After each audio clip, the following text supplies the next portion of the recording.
بسم اللہ الرحمن الرحیم۔ عورت جو قرآنی آیتوں سے بات کرتی تھی۔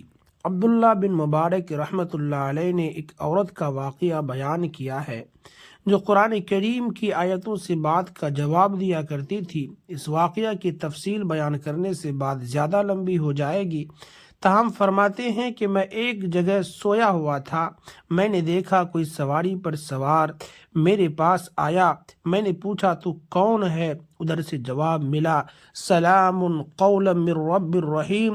عورت کی آواز تھی۔ جب ان الفاظ میں سلام کیا تو میں نے پوچھا اماں کدھر سے آ رہی ہو اور کدھر جانا ہے؟ جواب ملا وَأَتِمُّ الْحَجَّ وَالْعُمْرَةَ لِلَّهِ۔ میں سمجھ گیا کہ عمرہ کر کے آ رہی ہے۔ میں نے پوچھا یہاں کیسے آئی؟ کہنے لگی مَن يُضْلِلِ اللَّهُ فَلَا هَادِيَ لَهُ۔ میں سمجھ گیا کہ راستہ گم کر گئی ہے۔ میں نے پوچھا اماں جان کہاں جانا چاہتی ہو؟ کہنے لگی ادخلوا مصر انشاء اللہ آمنین۔ میں سمجھ گیا کہ یہ مصر جانا چاہتی ہے۔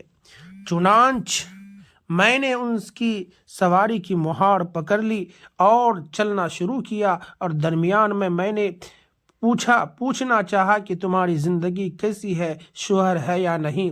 میں نے یہ بات پوچھی تو انہوں نے آگے آیت پڑھی وَلَا تَقْفُ مَا لَيْسَ لَكَ بِهِ عِلْمٌ إِنَّ السَّمْعَ وَالْبَصَرَ وَالْفُؤَادَ كُلُّ أُولَئِكَ كَانَ عَنْهُ مَسْئُولًا۔ انہوں نے یہ آیت پڑھی تو میں سمجھ گیا کہ اس بارے میں کچھ مجھ سے بات کرنا نہیں چاہتی۔ میں نے کچھ عربی کے اشعار یوں ہی پڑھنا شروع کر دیا۔ اس نے آگے سے قرآن پڑھا فَقْرَؤْا مَا تَيَسَّرَ مِنَ الْقُرْآنِ۔ اگر تمہیں کچھ پڑھنا ہی ہے تو قرآن پڑھو۔ کہنے لگے میں قرآن پڑھتا رہا۔ جب شہر آ گیا تو میں نے کہا یہاں کون ہے؟ تو اس نے جواب میں کہی المال والبنون زینت الحیات الدنیا۔ میں سمجھ گیا کہ ان کے بچے ہیں۔ پوچھا ان کا نام کیا ہے؟ فرمانے لگی ابراہیم و اسماعیل و اسحاق۔ میں سمجھ گیا کہ ان کے 3 بچے ہیں اور ان کے نام یہ ہیں۔ جب دروازے پر جا کر آواز لگائی تو 3 خوبصورت نوجوان جن کے چہرے پر اتنا نور تھا، اتنی جاذبیت تھی کہ بندے کی نگاہ نہیں ہٹتی تھی، ہیرے اور موتی کی طرح چمکتے چہروں والے وہ نوجوان آئے۔ ان کے چہروں پر تقویٰ کی آثار تھے، نیکی کی آثار تھی۔ فرماتے ہیں میں ان کے حسن و جمال کو دیکھتا ہی رہ گیا۔ وہ آئے، اپنی والدہ سے ملے اور خوش ہوئے۔ امی ہم تو پریشان تھے، اب آپ کہاں رہ گئی؟ اب ان کی امی نے کہا وَيُطْعِمُونَ الطَّعَامَ۔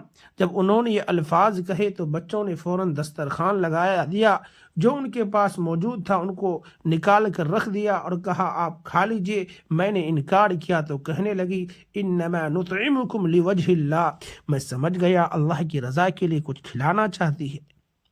میں نے کھا لیا۔ کھانے کے بعد میں ایک طرف کو جانے لگا تو انہوں نے مجھے الوداع بات کہی ان هذا كان لكم جزاء وكان سعيكم مشكورا۔ میں بڑا حیران۔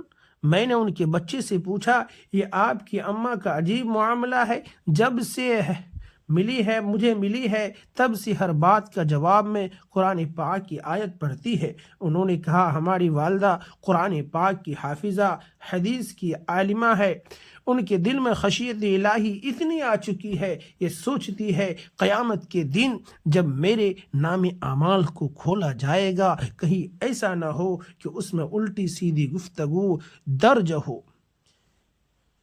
پچھلے 20 سال سے ان کی زبان سے قرآن پاک کی آیت کے سوا کچھ نہیں نکلا۔ سبحان اللہ، قرآن کوئی کہانی کی کتاب نہیں، یہ زندگی گزارنے کا مکمل دستور ہے۔ یہ ہمیں بتاتا ہے کہ ہم کون ہیں، ہم کہاں سے آئے ہیں اور ہمیں واپس کہاں جانا ہے۔ قرآن انسان کو اندھیروں سے نکال کر روشنی کی طرف لے جاتا ہے۔ یہ ہمیں سچ، صبر، شکر، عدل اور محبت کا درس دیتا ہے۔ یہ والدین کی عزت سکھاتا ہے، کمزوروں کو سہارا بننا سکھاتا ہے اور برائی سے بچنے کا راستہ دکھاتا ہے۔ آج انسان کے پاس سب کچھ ہے مگر دل کا سکون نہیں ہے، اور قرآن صاف اعلان کرتا ہے خبردار اللہ کے ذکر سے ہی دلوں کو اطمینان ملتا ہے۔ افسوس ہم قرآن پڑھتے تو ہیں مگر سمجھتے نہیں، سمجھتے ہیں مگر عمل کرتے نہیں۔ اگر ہم واقعی اپنی زندگی بدلنا چاہتے ہیں تو ہمیں قرآن کو صرف پڑھنا نہیں ہے بلکہ اپنانا ہے۔ آئیے آج عہد کریں کہ روزانہ قرآن سے رشتہ جوڑیں گے اور اسے سمجھیں گے اور اس کی تعلیمات پر عمل کریں گے۔ اللہ ہمیں قرآن کا حق ادا کرنے کی توفیق عطا فرمائے، آمین ثم آمین۔ ایسی دلچسپ واقعات سننے کے لیے ہمارے چینل کو ضرور سبسکرائب کریں، لائک کریں اور اپنے دوستوں سے ضرور شیئر کریں۔ اب تک کے لیے خدا حافظ، پھر ملتے ہیں اگلے ویڈیو میں۔ اگلے ویڈیو میں بتایا جائے گا 50 سوالات کے جوابات۔